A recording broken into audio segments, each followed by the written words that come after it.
స్వాగతం, సుస్వాగతం. ఒకరిని బాధ పెట్టడం నీటిలో రాయిని వేసినంత సులువు, కానీ వారిని తిరిగి మామూలు స్థితికి తీసుకురావడం నీటిలోంచి ఆ రాయిని వెతికి తీసుకొచ్చేంత కష్టం. అందుకే ఎవ్వరిని బాధ పెట్టకుండా ఉందాం. మౌనం మనస్సుని శుద్ధి చేస్తుంది, స్నానం దేహాన్ని శుద్ధి చేస్తుంది, ధ్యానం బుద్ధిని శుద్ధి చేస్తుంది, ప్రార్థన ఆత్మను శుద్ధి చేస్తుంది, దానం సంపాదనను శుద్ధి చేస్తుంది, ఉపవాసం ఆరోగ్యాన్ని శుద్ధి చేస్తుంది, క్షమాపణ సంబంధాలను శుద్ధి చేస్తుంది. ఎవరితో అయినా సరే ఎంతవరకు ఉండాలో అంతవరకే ఉండాలి. అందరూ మనవాళ్లే అని వాళ్ల మంచి కోసం ఏదైనా మంచి మాట చెబితే వాళ్ల దృష్టిలో మనం చెడ్డవాళ్లమవుతాం. జాగ్రత్త.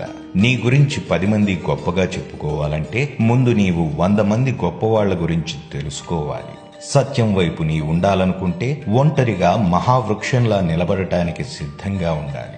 ఒకవేళ పడిపోవాల్సి వస్తే మళ్లీ మొలకెత్తడానికి విత్తనంలాగా పడిపోవాలి.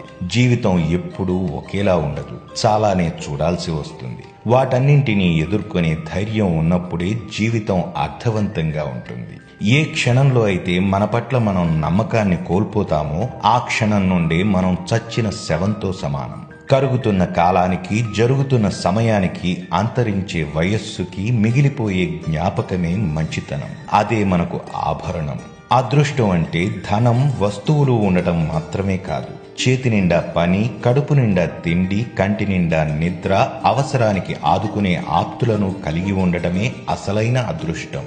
మనల్ని అర్థం చేసుకుంటే గుండెల్లో గుడి కట్టినా తప్పులేదు, కానీ మనకే విలువ లేని చోట ఎదుటి వ్యక్తి గురించి ఎంత ఆలోచించినా వ్యర్థమే. మనిషిలో అహం తగ్గిన రోజు ఆప్యాయత అంటే అర్థమవుతుంది. గర్వం పోయిన రోజు ఎదుటి వారిని ఎలా గౌరవించాలో తెలుస్తుంది.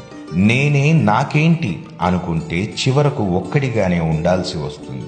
గౌరవ మర్యాదలు ఇచ్చిపుచ్చుకుంటూ అందరితో కలిసి ఆనందంగా జీవించడమే మంచి జీవితం. నిరంతరం వెలిగే సూర్యుణ్ణి చూసి చీకటి భయపడుతుంది, అలాగే నిత్యం కష్టపడే మనిషిని చూసి ఓటమి భయపడుతుంది. ఇతరులు ఎలా ఉన్నారో అలా ఉండాలని భావించకు. నీకంటూ ఒక విలువ ఉందని తెలుసుకో. అలాగే నీకన్నా తక్కువ స్థాయి వారిని చూసి ఆనందపడకు. పై స్థాయి వారిని చూసి లక్ష్యమేర్పరచుకో. నీవు ఈ ప్రపంచానికి అర్థం కాకపోయినా బ్రతికేయవచ్చు, కానీ నీకు నువ్వే అర్థం కాకపోతే ఈ ప్రపంచంలో ఎక్కడా బ్రతకలేవు.